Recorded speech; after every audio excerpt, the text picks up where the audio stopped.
I think that you make a really good point about how Age of Empires is much more defensive leaning, and I think that's honestly one of the things I really like about the game, especially as somebody who came from StarCraft, where when you're playing StarCraft, it is all about like who is the aggressor.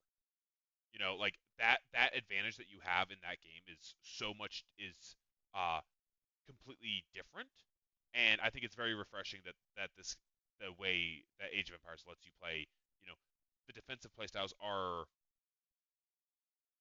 much more rewarding than in other games. So, but I think it also really comes into that really gets displayed, like you said, on maps like Four Lakes. So, but Yeah, we I will are say there's some times where I think that, walls or keeps are a little bit too cost effective, but that has been a thing for too long a thing, and I'm sure a lot of people have their own opinions. oh But oh enough of that. don't get me Let's wrong. go ahead and get on I into this game. I fully know what you're saying. I fully agree. I'm sure Blade is still in the chat and he is just like writing up an essay for us to read out. But as he writes his essay, we will hop into our game. And this is going to be a doozy, I am willing to bet. As we have in the red, Puppy Paw playing Delhi, and in the blue, Wham playing as the Chinese. And both players just moving over to their pawns close to their TCs, dropping the dock right up there in the corner nearest to the closest deep sea fish that they can. Villager grabbing the shoreline as well. So just typical same start on either side.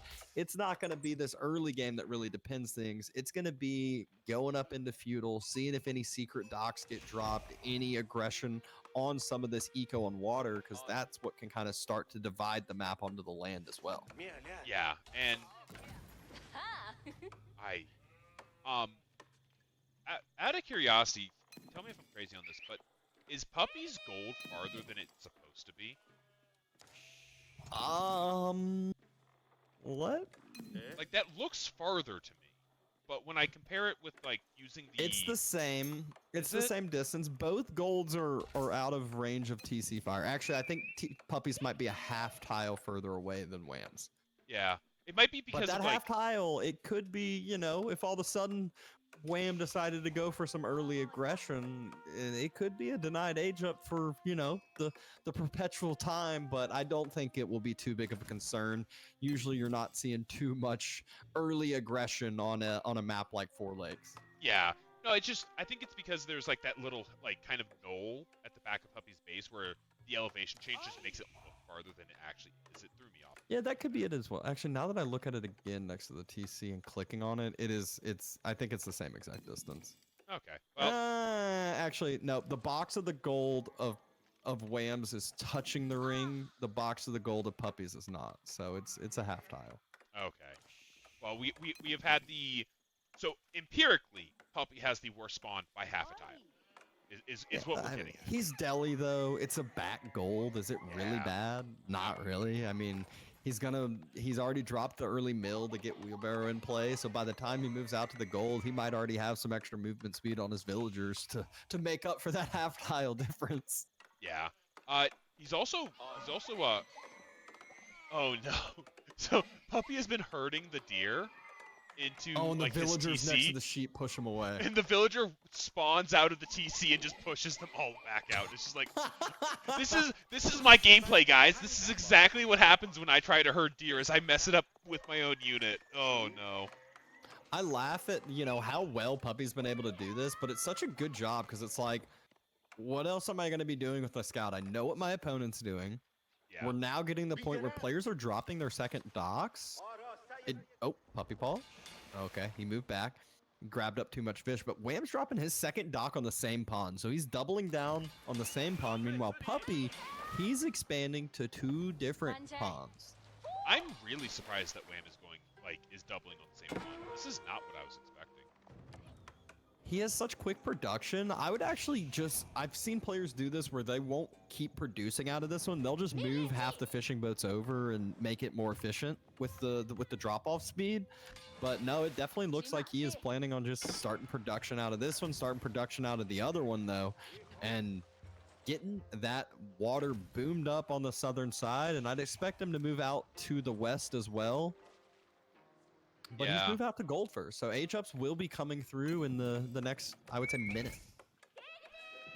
Yeah, and I think one thing to point out about going with the second dock is the vision that this dock provides basically means that there's no way Puppy can invade this lake with a sneaky dock. So he's just, it's not only more efficient for his gathering, but it's also just more efficient for, or not more efficient, but it makes the dock safe, which is very valuable on this map. Yeah, and one of the other things on this map that provides a lot of value for the Chinese Civ specifically is how quick their build speed can be. Because a lot of times, just like you said, a dock will be spotted out or a Vil will be spotted out, and it's like, oh, I got to react to that. And it's like, by the time you do, the dock's still up, and that causes enough of a reaction. It causes military ships to start being produced. It causes idle time in the fishing. Meanwhile, your dock, your fishing is untouched, unworried. But puppypaw has now finished up Wheelbarrow. He's starting to pump out of that eastern dock as well. But Age Up has not started for him, so he's going to be a significant amount of seconds behind because China has that extra building speed. So even though he's got 7 on it, it's still not as much as, China with 4. Oh, yeah, and, well, never mind the fact that he had probably, Wham had probably a 30-second head start as well. So, yeah, that is a very quick Imperial Academy in comparison. And, oh, it's just a scout. I was like, oh my gosh, we're seeing some combat, but no, it's just starting off with the small things. What am I missing? It's going to be a Barbican rush on the wood line. Oh, okay. I thought we missed a dock. React to this. He doesn't have the dome up. Think about the Chinese villager building speed. Puppy would have to pull his whole Vil economy, I think, or like a significant amount to be able to deal with this.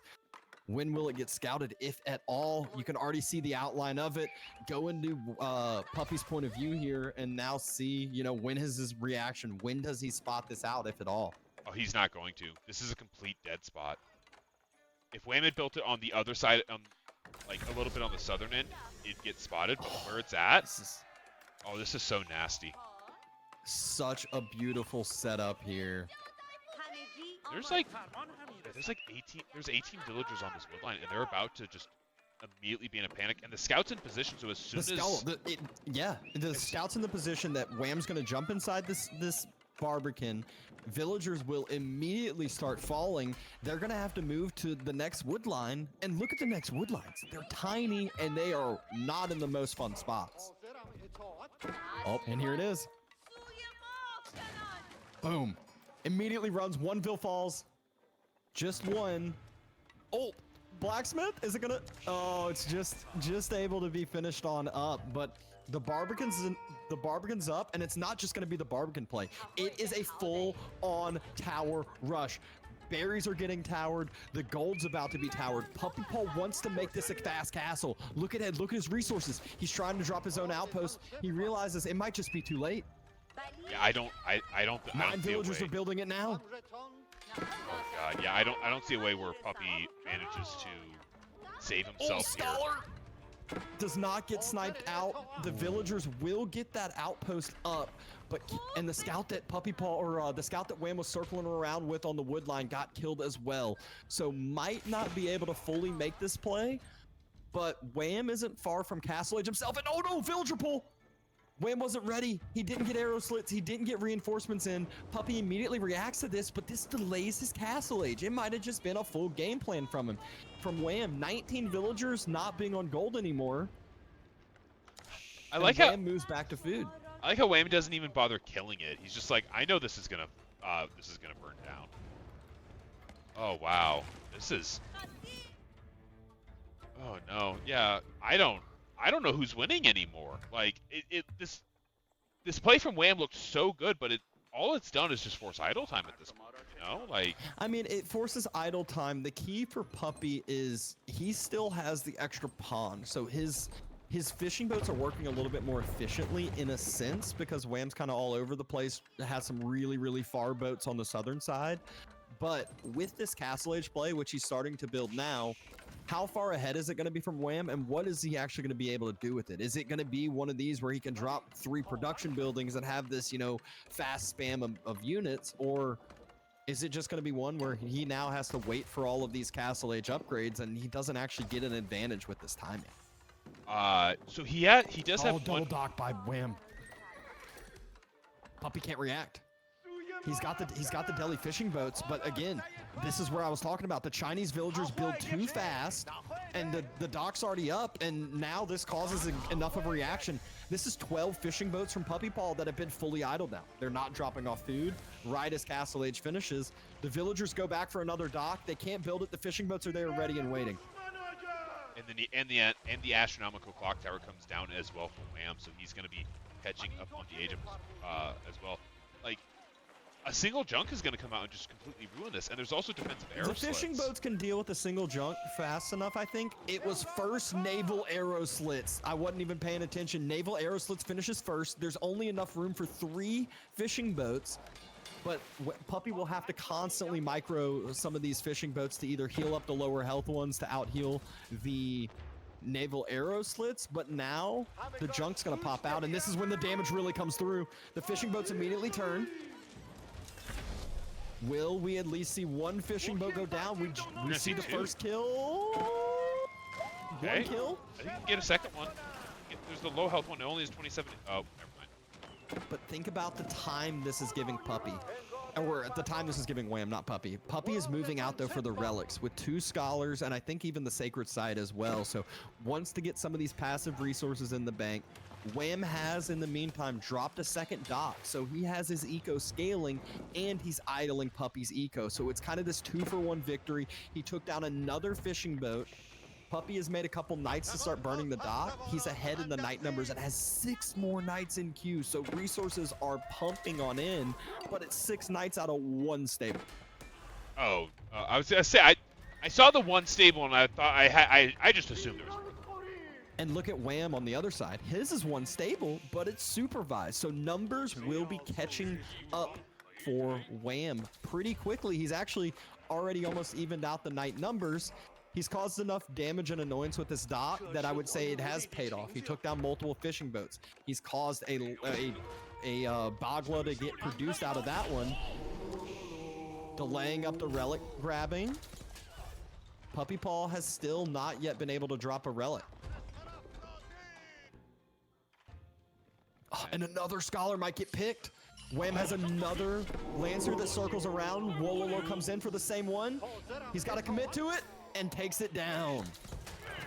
No. First keep out of Puppypaw is going down. This is such an awkward location for a keep. Like he hasn't even clicked compound or village of the fortress.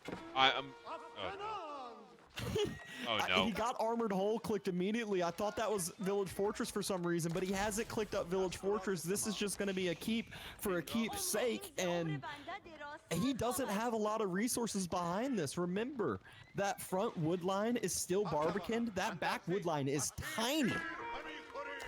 Yeah, the back wood line has like 5 trees left in it. And not only that, but Wham doesn't have, or Puppy doesn't have any scholars left. Like, they're all dying. He's lost 3 of them. Yep, he has produced a few more. He does have that Dome of the Faith, but he's going right back for the relics again.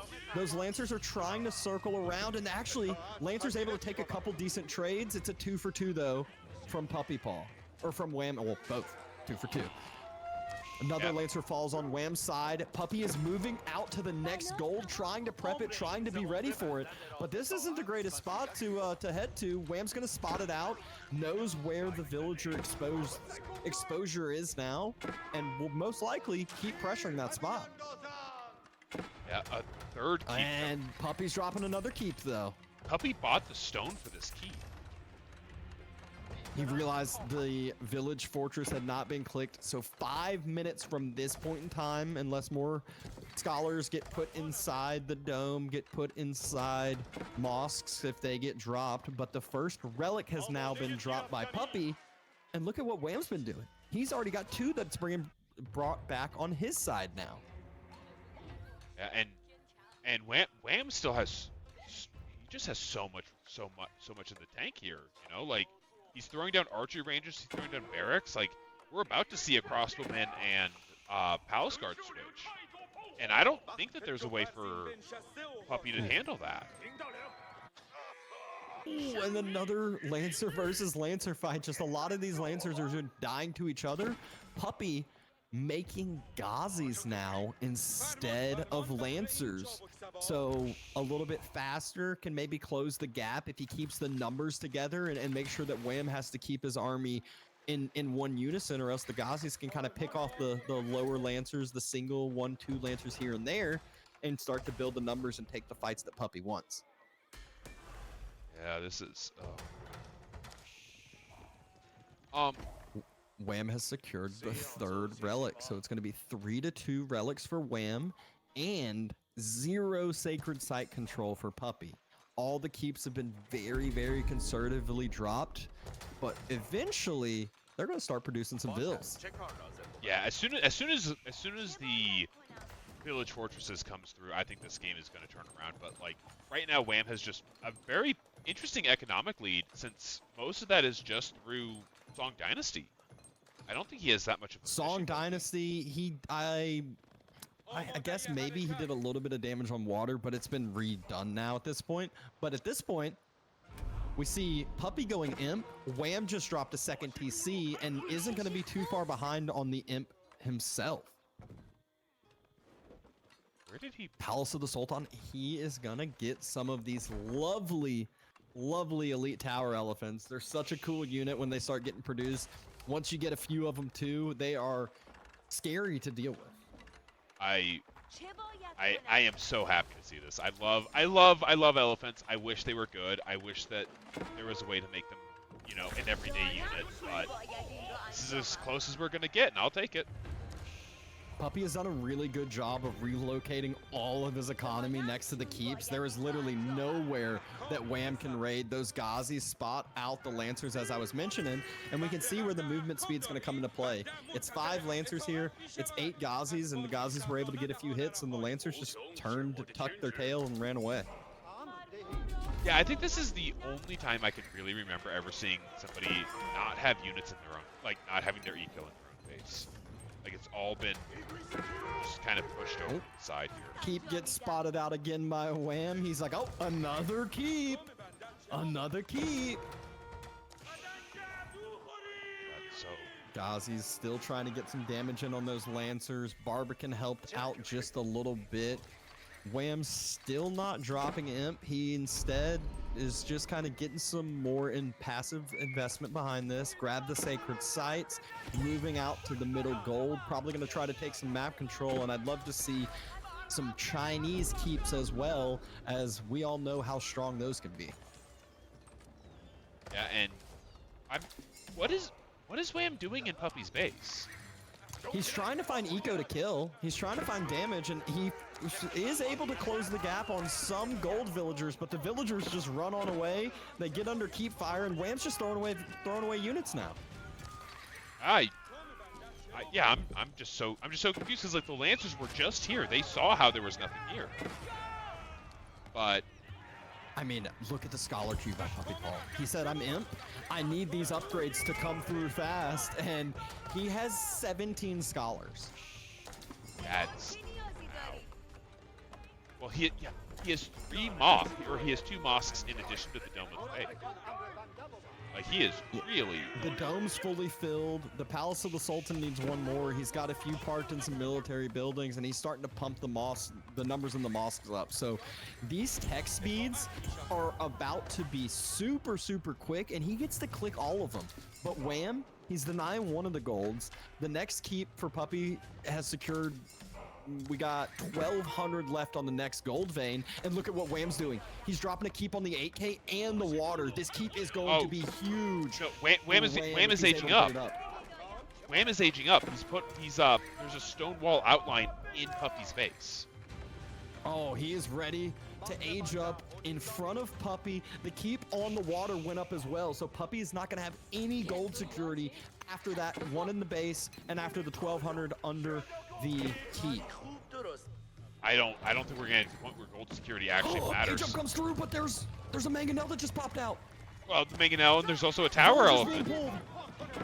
Oh god, this is a disaster. This was such a good idea by Wam, and it is not working the way he thought it was going to. Everything is coming down to fight here. He has some units here. He's just committing. It's so close. It's so close. He's got to pull more fills. There's only two. There's only one. There's one. It's not gonna go up. It's done. Oh my! I finished. It finished. No! What? It's over. He wins. Oh God! What the heck? Look at how many villagers just fell. Everything's gonna die. Oh. This is so much control now in front of PuppyPaw's base. There's nowhere he can go. There's no gold he can secure. I cannot believe how close that just was. I didn't even see a villager. However, Puppy has a bombard out already. He's starting to take it down. Like, I think Puppy can save this. I think he can save this. He is all like. Wham lost his entire army. Circling. Villagers are going up to try to repair it though, but there's Ghazi still next to the Great Wall. Villagers are running again. What? No! Oh my God! And the villagers on the bombard just died. Every single one of them. Why can the Great Wall? There's another one. Another. Oh no! This is devastation. Insufficient wood. He can't repair the bombard. The bombard's gonna fall. The villagers are gonna fall with it, and the Great Wall Gatehouse stays alive. Villagers are gonna get here in time, gonna give a few taps, and oh my gosh, this game just got turned completely upside down. Oh, and by the way, there's a Bowchan in Puppy's Lake. We didn't even notice that. We were so distracted. Yeah, well, the Keep was able to push the water away, able to secure a dock for Wham, and oh my, what a fun turnaround in this game. There's one villager that was hammering on that Great Wall Gatehouse. He ends up dying, so the Great Wall Gatehouse will fall, but the damage has been done. Wham is up 37 eco and just needs to put it into military now. Hand cannoneer transition. Balchads is on the shoreline, and there's villagers on the wood line. He's getting more kills. I would like to point out that before Wham hit Imperial, he had 3 villager kills. He has 61. Like that is how bad this is. Although Barbican is finally having to gonna move die. out to the berries though, and this is again where Wham, he needs to stabilize this push. He just needs to not push too hard. Remember, the numbers at the top aren't the true military. There's 27 scholars for PuppyPaw. Oh God, I forgot that scholars count towards that. Oh no, this is way worse than I thought it was, chat. Wham's just playing it slow. The perfect counter to what he needs to those elephants are the hand cannoneers. He's got the front line of spears for the Ghazis. It's just, he's playing this smart now. Doesn't want to overstep. He knows how much damage he just did, I'm pretty sure. There was multiple times where I saw 20 plus villager bodies on the ground. Balchads are actually taking down the Palace of the Sultan, so there's more villagers that are having to repair. So the 57 isn't a true testament to Puppy's economy either. Yeah, this, oh no. I mean, the one good thing that Puppy has here is he has elephants. Like they're Sultan's elite tower elephants. Maybe like those hand cannons do a lot. But, like, the hand cannons do a lot. He has the siege superiority right now, but there's the nest of bees. If Wham starts building up some more siege, that's really what's going to make this impossible for Puppy as well. I think if you look at like right where Puppy is, this looks like when like Warlake's first came out. Like mass Spears able to immediately take down one of those tower elephants, able to take down the melee elephant, and the hand cannoneers are just sitting behind the wall, shredding everything right now. Nest of bees though getting taken down by the bombard. Mangonel super low. Villagers pulled, able to stay alive. Mangonel great shot on the hand cannoneers, but PuppyPaw's front line has basically disappeared. The nest of bees is still alive. There's scholars there helping, but this is not the old Delhi. This is a Delhi that the scholars are not as effective healing in combat. Hand cannoneers killing the elephants so easily where their healing doesn't even matter. Yeah, oh, that's so rough. I really think if that nest of bee had died, if the nest of bees had died, like when we thought it was going to, I think that Puppy might have actually been able to win that fight. But it got off like 3 or 4 or 5 shots, and every shot was a banger. Like it took out a mangan, which is not what you expect to see from a nest of bee. But That's just how And good now it the was. bombard gets taken out. A Springald is here to have the siege superiority for Wham, and he has 16 hand cannoneers, so that number climbed up quickly. Puppy Paw made a transition into the elite men-at-arms, but Wham already has the counter unit. He just needs to be able to kite back. Yeah. Force March was used with those men-at-arms, so they closed the gap really quick, but they just don't do as much damage as you'd expect. Yeah, there's that. Yeah, and that's it. The king has been dethroned. Chat. This is good game. Good game. That was. Oh my gosh. I What can't a believe that great wild house. game. It literally, if that last little tick doesn't happen, it's Puppy Paw's win. Easy. He's got it closed. Imp gets denied. All the villager, loss that Wham just had, it doesn't get paid back and turned right back around because the couple nest of bees fire from the Great Wall Gatehouse. And you could see the graph there now. Both economies took a dive. Wham's just a little bit earlier, and then the Great Wall Gatehouse goes up, and Puppy just got demolished. I think that Great Wall Gatehouse by itself legitimately killed about 40 villagers, which is Yeah, it was how. well. There was the villagers that were rebuilding the bombard. There were the villagers that were pulled to try to burn it down in circle. There were the villagers that were just running back to the. It was just a lot of villagers in the vicinity, and it's just a couple nest of bees basically. They're just firing anywhere and everywhere.